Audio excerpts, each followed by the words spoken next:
button. So long, and may the Force be with you.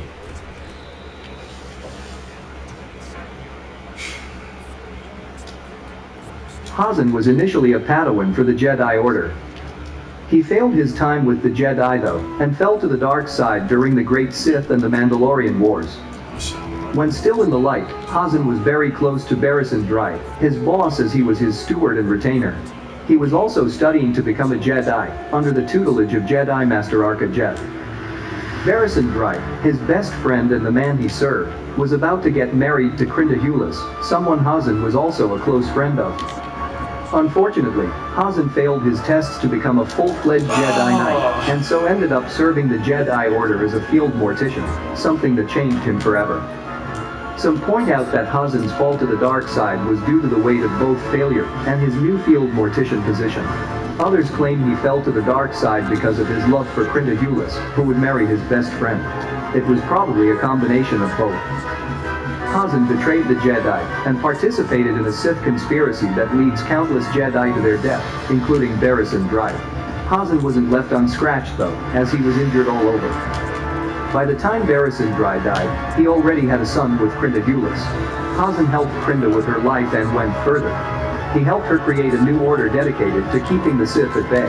Crinda believed he was helping and trusted Hazan to help in this endeavor. Hazan kept on serving Crinda and mentoring Barristan's son Lucien Dry, becoming very close to him as the young boy saw in Hazan someone invested in his well-being. Crinda fell ill and Hazan slowly started taking out everyone from his new order, while keeping Crinda in hiding and pulling the strings as the true leader of the order. He had everyone but Lucien killed. By the time everyone was taken care of and Hazan was ready to secure his power, Lucien and Zane Carrick denounced him and ultimately defeated him in combat. So, why was that Hazan, failing as a Jedi, managed to almost secure full power? Well, this is where it gets interesting.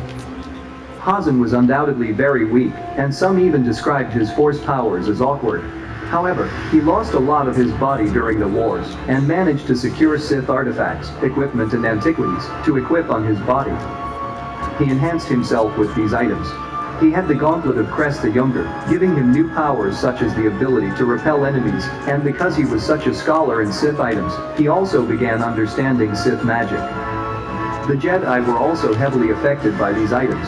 Take the Yoke of Seeming as an example. By using it, Hazan could cloud the Jedi's mind, rendering them unable to perceive the dark side in them. He also had a small level of telekinetic mastery. As far as lightsabers are concerned, Hazan used a blue one during his time as Jedi Padawan, but he almost always lost his duels, and was bested even by non-Force sensitive opponents. When he failed, the lightsaber was taken away from his, and he started building his own. He managed to build a Sith lightsaber with the easy-to-obtain synthetic crystals, so it became a red lightsaber like the ones most Sith have. The lightsaber's hilt was built with the same stuff his arm was made from. A curious fact was that Hazan hid his lightsaber in a cane he walked around with to appear even weaker than he was.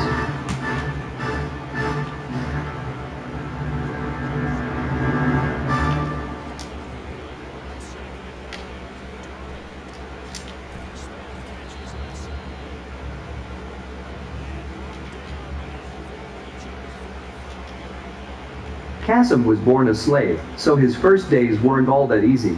Things looked up for him when a Sith Lord named Nataz felt the Force in him, and bought him still at a young age. Lord Nataz trained Kasem since he could barely walk, taking him as an apprentice. If you're wondering, Kasem never had any memories out of the Sith life. A male Twi'lek, Kasem lived during the New Sith Wars, and spent all his childhood training in all of the 7 forms of lightsaber combat, as Lord Nataz was a great swordsman, and taught him all he knew. As it happens with all Sith apprentices, Kasem challenged his master when he felt he had surpassed him and dueled him, having emerged victorious and killing the Sith Nataz. Another Sith we previously discussed, Lord Khan, founded the Brotherhood of Darkness, and invited Kasem to join his plot to eliminate the Jedi Order. Kasem accepted and joined the Brotherhood, spending most of his time on Korriban as a Sith Blade Master, helping young Sith apprentices honing their skills with the lightsaber.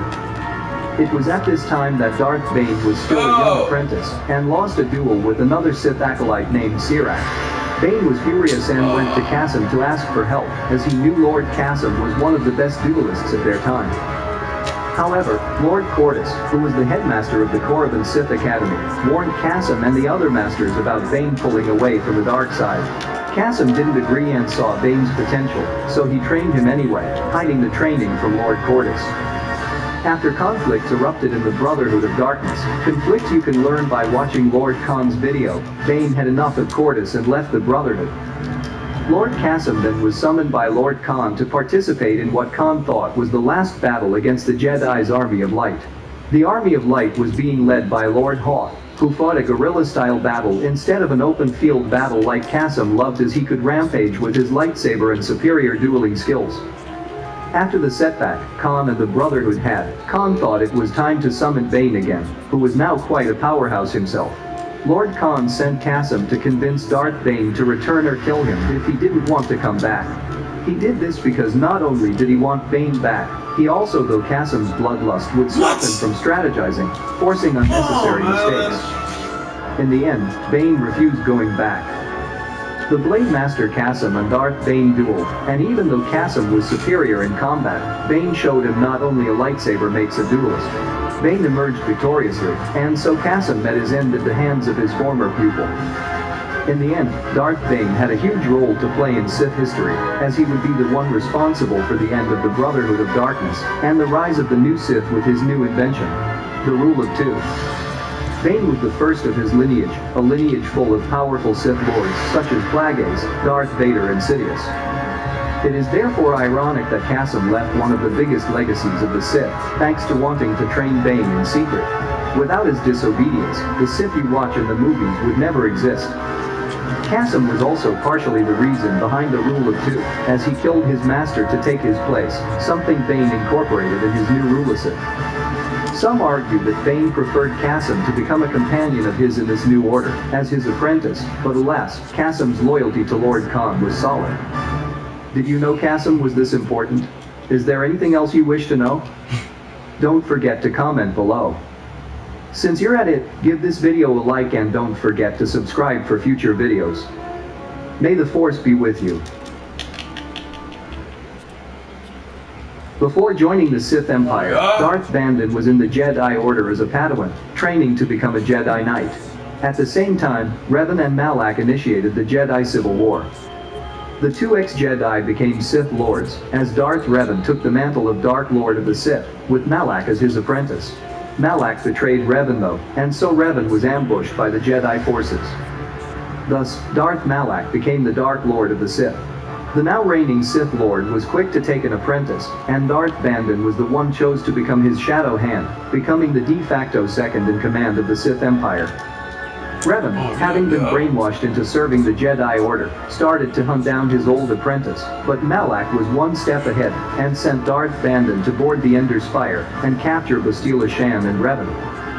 Darth Bandon assembled a team of Dark Jedi and Sith troopers, and boarded Revan's ship, only to fail because Traskulgo, Republic ensign, sacrificed himself and stalled Bandon long enough for Revan to flee. Darth Malak continued to press the attack and raise terrors.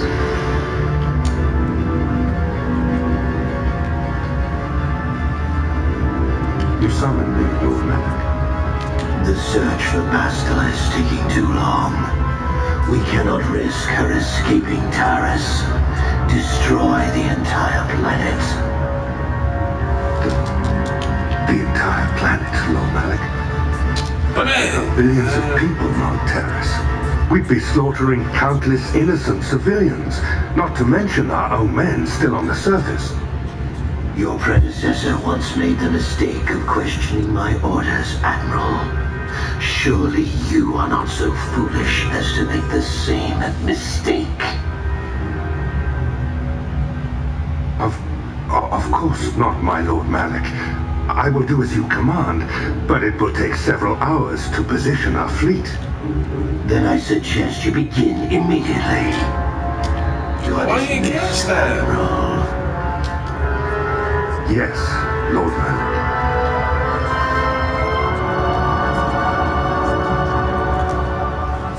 He then hired a bounty hunter, the feared Kalo Nord, to pursue Bastila Shan.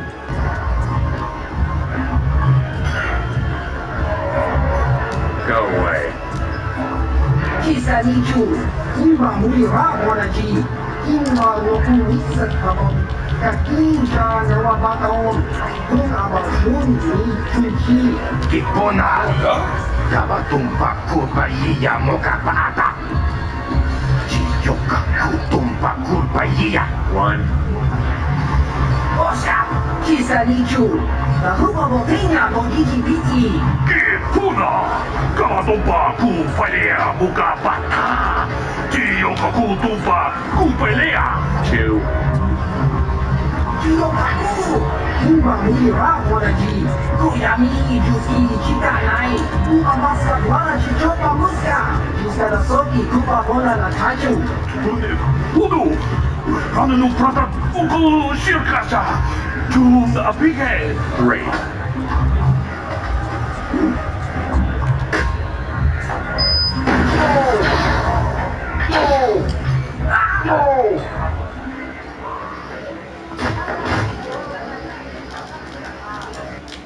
Nord was the galaxy's most feared bounty hunter of his time, and yet posed no threat to Darth Revan, now turned light side, who killed him.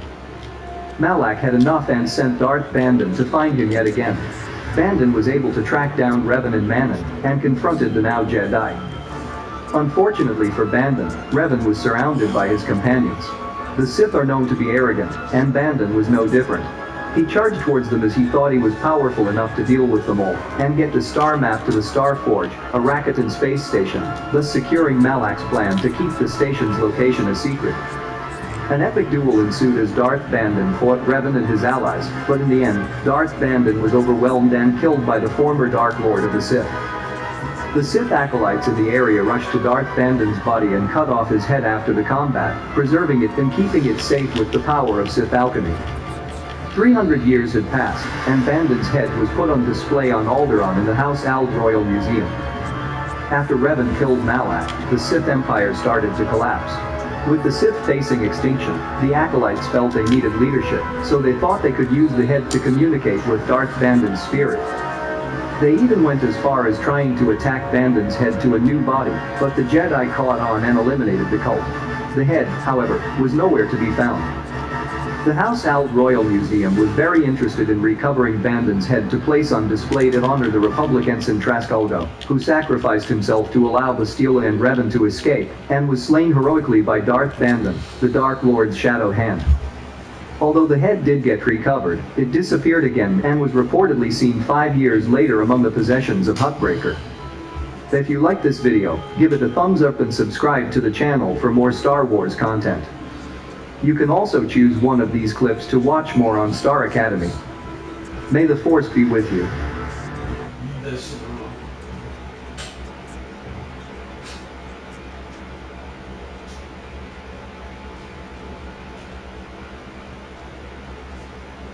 Darth Mar was a Dark Lord of the Sith and member of the Dark Council during 2 Galactic Wars and the Cold War with the Galactic Republic.